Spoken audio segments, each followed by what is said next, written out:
Hi sweeties, how are you doing? Welcome to Naya Sim. If this is your first time of coming across this channel, sweetheart, kindly smash that subscribe button and turn your notification so you are notified each time I upload. And please give this video a thumb up. I appreciate you all so much, and I am saying a very big shout out to every one of you for all the love and support you all shower me here with. I am super grateful, and you all are super sweet.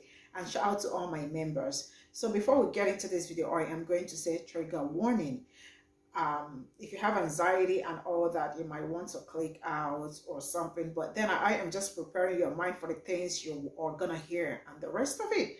So this video, actually I did the part one or something. I have brought something like this, but this is entirely on a different level. When I say a different level, and all this, they explain them in a way that everybody will understand what happened. And it started from Ghana slave quarters and the rest of it.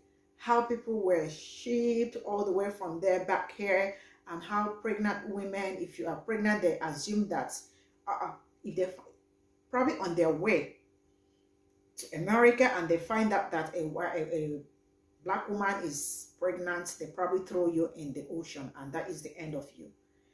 I mean, it's went down to so many things. Like, this is not something like I cannot even tell it. And you know what? I'm just going to roll this video because like I actually got emotional in between, because it's been just the same people saying a whole lot about black people, and it is still them. And they are still the same people saying slavery is beneficial or was beneficial. You see, with all these things that I am saying, how exactly was it beneficial to who? To them and not the black people, because I don't understand all this BS that is going around. I'm gonna roll this clip. We'll come back to talk about it, and I absolutely want to read all your comments. Let me know what you all think in the comment section. So straight up, let's go do this together. What's a historical fact that you had to learn on your own and not in school? So I recently visited some of the slave castles in Ghana, and I was sick to my stomach. About 100 to 150 people were forced into these slave dungeons. Once they reached the slave dungeons, the human waste that they had to sit in and stand in was about knee deep. And when I say human waste, I mean the poop, the pee, the throw up, the blood, the menstrual blood. All of that they had to stand in, and everything else that comes out of the human body. Not only that, they had to breathe in and inhale all of those toxins because there was no ventilation in those dungeons. Mind you, they weren't just sitting in there for days or maybe weeks. They were sitting in there for up to 3 months straight. The conditions were so bad that even as I stood there hundreds of years later, I can still smell the human waste. I mean, I was sick to my stomach. Y'all, was people up in there coughing. Those tiny little lines up there, those are not carvings done by an object. Those were done by people's nails digging into the stone wall because they were trying to desperately escape the death dungeon. Men who fought back were put into those death dungeons. And let's say they put about 10 of those men in that death dungeon. They wouldn't pull out the dead bodies until the last person died. That skull and that X represented death. It meant once you went in there, you were not coming back out alive. And also, there were churches built up over these slave dungeons, and as women and men were screaming, these so-called holy people were sitting above them worshiping God. Not only that, they specifically put these churches over the dungeons to represent heaven and HE double hockey sticks. Part 2 will be coming up because what they did to the women was disgusting. I was about to go to sleep, but y'all have not been playing about this part 2, so let's get straight to it. Also, trigger warning because I will be talking about sexual assault. So the women who fought back were beaten and chained to a cannonball that looked like this. They were forced to stand up with another cannonball in their hands, and they were forced to hold them for over 24 hours. These are not women who have their full strength. They have been malnourished. Some of them are very sick. Some of them have caught diseases over the way, and they mostly done this to show other women that this would happen if they retaliated against rape. rape. Another punishment for the woman is that they would tie the cannonball to her ankle and just throw her in the ocean and let her drown. Another thing, I got to go up to where, the governor lived, which was on the top floor. And this is pretty much where he would allow the women to come out of their dungeons, and they would force the women to roam so that the governor can choose who he wanted to rape. Once the governor chose, they would actually bring the woman to this well and make her rinse off. She would go through this door, and mind you, this door was attached to the dungeon. And this is the staircase in the dungeon that led to the governor's room. So after they forced the woman to rinse off and prepare herself to get sexually assaulted, they would go into this room, which is where the governor pretty much stayed. So the governor wasn't the only one allowed to sexually assault these women. It was common for soldiers to do the same thing. Soldiers were known for getting drunk and sexually assaulting these women. So what would happen if they found out that a woman was pregnant while she was at the castles? They would send the woman off somewhere near the castles and make her raise the baby enough to be kind of on its own. But once the baby was at a point where it didn't need to be breastfed, they would send the mother off back into the slave quarters and put her back in a dungeon so that she can wait until another slave ship comes so that she can be shipped off. If they found out that a woman was pregnant on a ship, they would just throw her overboard and let her drown because they would see her as no longer valuable. And they saw her as non-valuable because they didn't think that they could sell pregnant women. So yeah, that's pretty much what I learned while I was at the castles in Ghana. I really do encourage, especially all my Black people, to go out there and see. Like, it's one thing to hear about it, but it's another thing to be in that environment. What's a historical fact that you had to learn on your own and not in school? I'll go first. That we still have legalized slavery in the United States. My entire life, I was made to believe that slavery was a horrible institution, completely inhumane, and we would never implement it on United States citizens again. Until Michelle Alexander taught me that slavery never ended, it was never abolished, it only evolved. The Prohibition Clause, neither slavery nor involuntary servitude except as punishment for crime.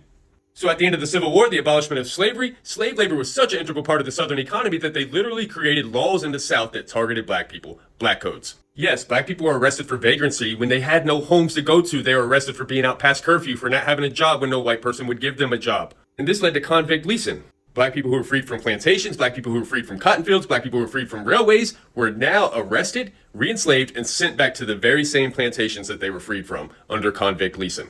Then we had Jim Crow laws and Jim Crow segregation, in which Black people faced barriers to everything, including voter disenfranchisement, voter suppression, lack of education, lack of access to resources such as housing and employment.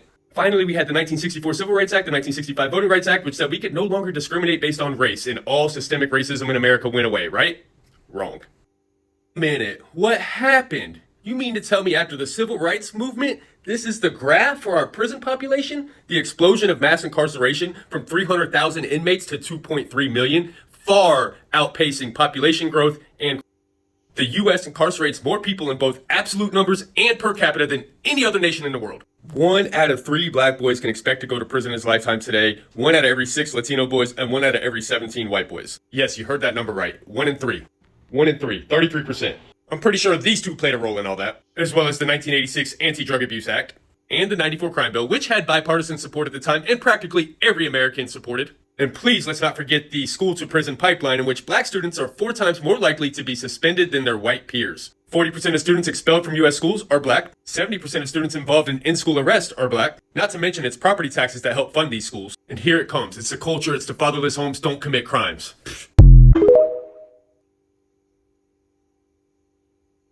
What's a historical fact that you had to learn on your own and not in school? Breeding plantations. Something they didn't teach us in school, and something that they're trying like hell to fight against from being taught in school. In case you want to read the book for context. It's approximated that about 10 million slaves lived in the United States alone. Here you're going to see, though over 12.7 million Africans were forced on the ships to the Western Hemisphere, there's only estimated about 400 to 500,000 slaves who made it to the modern day United States. So, where the fuck did they get the rest of the slaves from? Some states, such as Virginia, produce slaves as their main domestic crop. The price of slaves was anchored by industry. In other states, they consumed slaves in the production of rice and sugar and constant territorial expansion. As long as the slave power continued to grow, breeders could literally bank on future demand and increasing prices. That made slaves not just a commodity, but the closest thing to money that white breeders had. As an estimate, by 1860, the total value of American slaves was around $4 billion, which is far greater than any gold or silver that was circulating nationally, which is also far greater than the total currency in the United States at the time, which was estimated to be $435.4 million, which was also estimated more than the South's total farmland, which was at $1.92 billion. So safe to say, and the reason why they fought like hell to keep slavery in, is because slaves were far more valuable to these slave owners and slave masters than any crop could ever fathom. Now, by 1808, America had banned the import of slaves from Africa and the West Indies. The reason being is they discovered, or they came up with, breeding plantations, which was far more profitable for them to breed their own slaves than the trade through Africa and the West Indies. As a matter of fact, the South was producing and selling enough slaves internally that the slave trade was reducing prices for slaves and cutting in the profits.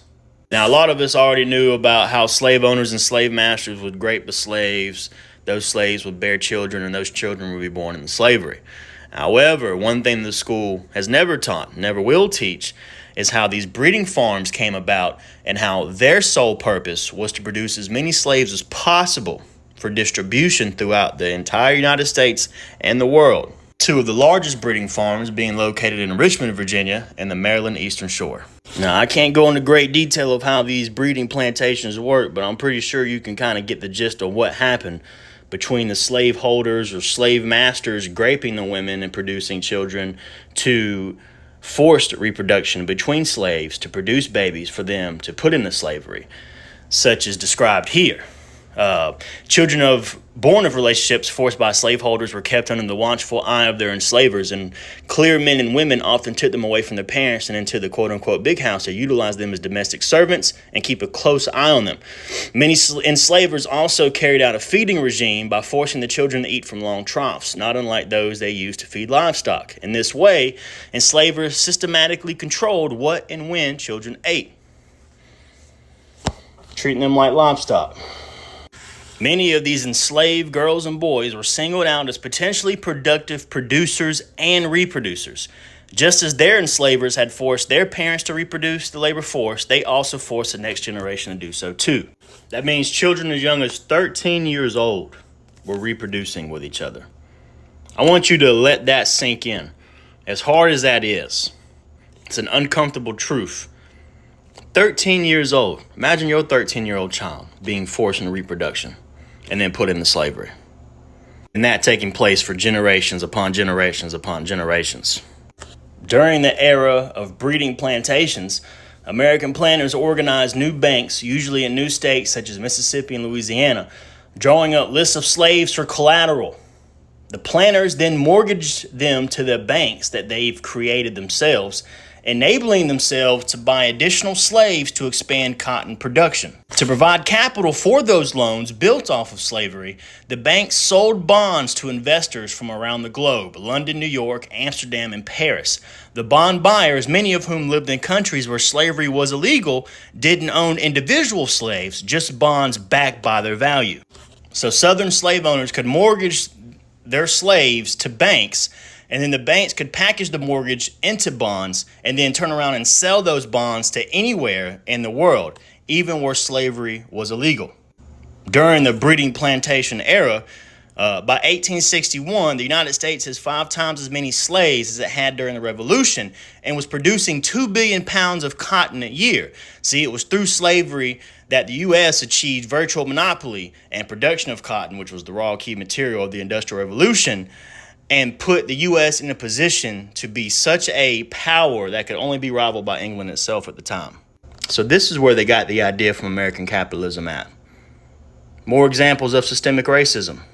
So the next time some mouth breather tries to tell you slavery had its benefits, by all means, refer them to this video. Just getting started.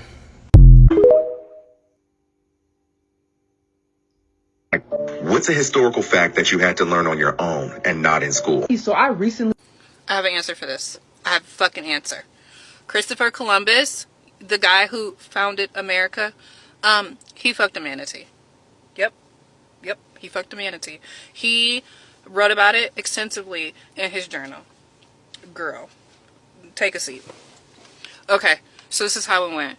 He got drunk one night with him and his buds, his comrades, and I guess it was on land or water. I don't remember that part, but I just know that he had the time of his life with a fucking manatee, and he thought it was a human. And he was like, yeah, this girl was so beautiful, voluptuous, and she was just like, ugh, everything. I want to find her again. I don't think he ever found her again. The manatee, I pray for that manatee because that's fucking disgusting. Anyway, so he wrote about it extensively, like pages on pages on pages in his fucking journal. And historians was like, baby, this is not a person. I'm gonna need you to take several fucking seats with your ass because that's not a person. Baby, he wrote about it. He wrote about it in his journal. It was a fucking manatee. It took them years to figure out what the fuck he was talking about, but baby, it was a manatee. He fucked a manatee, and we gave this man a day. He fucked a manatee. That's all I gotta say. What's a historical fact that you had to learn on your own and not in school? In 1979, during the Apartheid era, the South African police took it upon themselves to buy a farm that was 20 kilometers outside of Pretoria called Pe0ple's. This is an aerial view of the farm. So after these police guys bought this farm, they transferred it to the South African Department of Public Works, and they used this as a torturing and execution site. So they were basically a hit squad that would take political opponents and bring them here to torture them and sometimes convert them to start being insiders for the South African apartheid government. This squad operated from 1979 all the way to 1990. The existence of this place wasn't even made public until 1990, and that is because someone was about to get executed for a non-political related crime and confessed that they knew of this place and things that were going on there, which prompted an investigation and basically them not being executed on the spot because they needed more information. Political opponents of the apartheid government knew that whoever was brought here would never come out alive, and if they came out alive, then there's someone to watch because they might be spying. It's believed that there are hundreds of bodies that are buried on this farm. In 2001, there was a healing ceremony that was held to kind of declare it as a national site, and then some years later, it also became like a rehabilitation center as well as like some kind of like church. Once the existence of this place was revealed in 1990, the way they hurried to pack everything up and dispose of it. And interestingly enough, the people who operated Pe0ple's also used to use this place as a way of kind of like funneling government funds for personal use, as well as like laundering and corruption and all kinds of shit. It was basically the untraceable unit of the country. Although the identities of most of the people who worked on Pe0ple's are known, none of them went to prison for their crimes.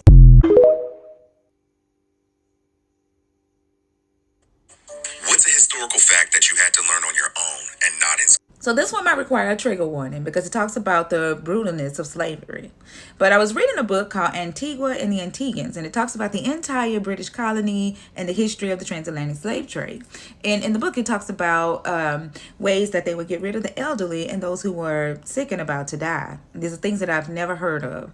Now, they would get hog sheds, and they would put nails in the hog shed, and they would put 1 or 2 elderly in the hog shed and nail it shut. And then they would roll them off of a steep hill. But what's so crazy is that they would all gather around as they were putting these elderly in the hog shed and laugh and brag, because the elderly would say, please, master, me no dead yet. Please don't kill me. Please let them take me out. And they thought that that was funny. Another punishment that I learned about was called gibbeting. And if a enslaved person showed any type of intellect or spoke back or ate a piece of fruit without permission, they would take that enslaved person, hang them upside down from a tree with chains, and put a piece of bread and some water right outside their reach. And they would all gather around and watch them swing back and forth by the wind as they reached for the food and tried to get something to eat. They would leave them there for about 7 to 9 days. And in between those 7 to 9 days, the enslaved person would get so hungry that they would end up gnawing on their shoulder and eating their own flesh. And then they would eventually die between 7 and 9 days. But what's so crazy is they were all, not even crazy, because we know that they would go to picnics. We know that they would do that. But they would all gather around and they would be amused and laughed by the wind swinging them back and forth, by them trying to grab the food. And they were fascinated by the fact that they could eat their own shoulder, that they could eat their own meat. Now, I keep hearing teachers with Moms for Liberty and Parents with Moms for Liberty get upset about children wanting to be represented by the color of crayons, so that when they have to paint their own self or draw their own portrait and color their own self, they are represented. And they are mad about that. I 100% believe that those same people would be the ones that would gather around and watch as they threw our elderly in a hog shed down a hill, or as they hung them by chains, and as they swung back and forth. They would be fascinated, because those two people did not understand the value of a human being. And those two groups see only themselves as human, and only themselves that need to be treated right or represented. I do not see any difference between Moms for Liberty and the ones that practice gibbeting.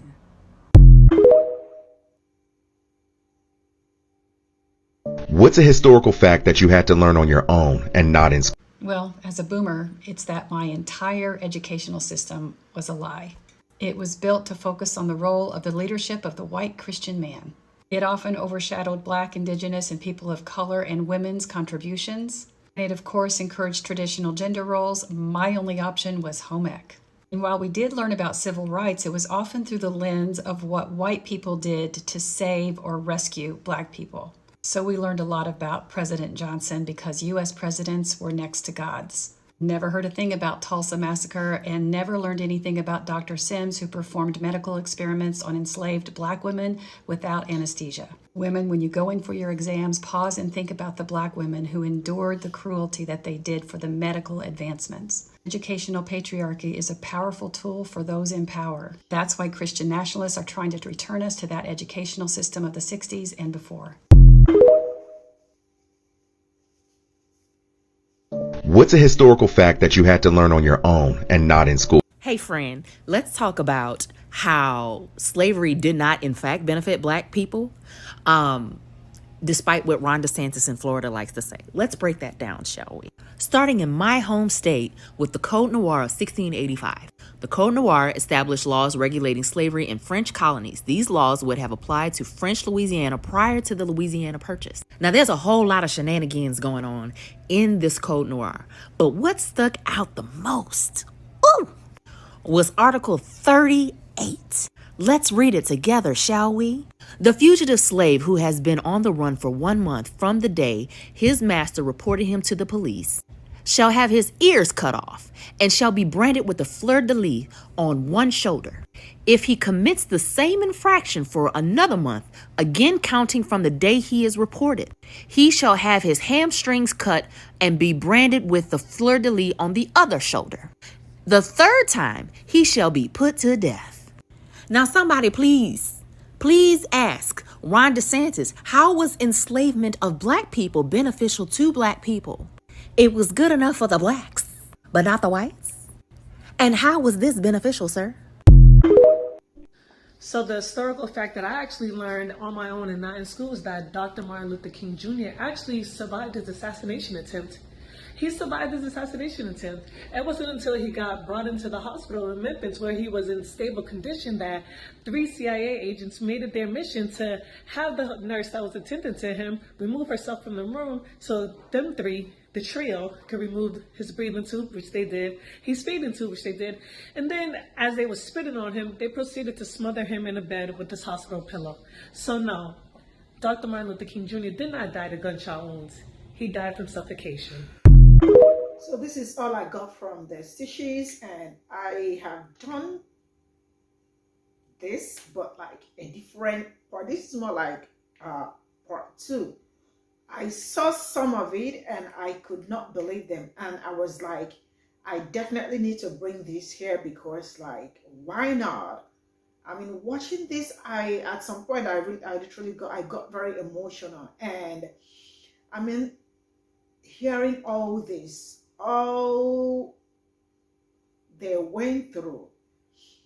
I mean, I don't know, but man, I'm just trying to, like, put myself together to talk about this. But then some people are still going to say Black people are savages. Some people are still going to say Black people are this. Like I keep saying it, and I will keep saying it. It has never, ever been in Black people's history. You will never find it anywhere in Black history of violence. But it is called survivor. They called it survivor, right?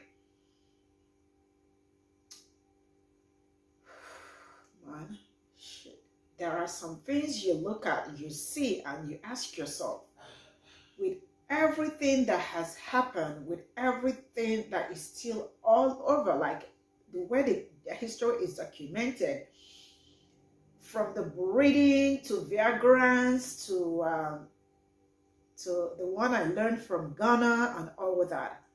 I mean, this shows the people we have been dealing with, and I am not sure these people are never gonna change, because it's more like what happened back then is still the same thing happening, just that some certain things actually evolved and all that.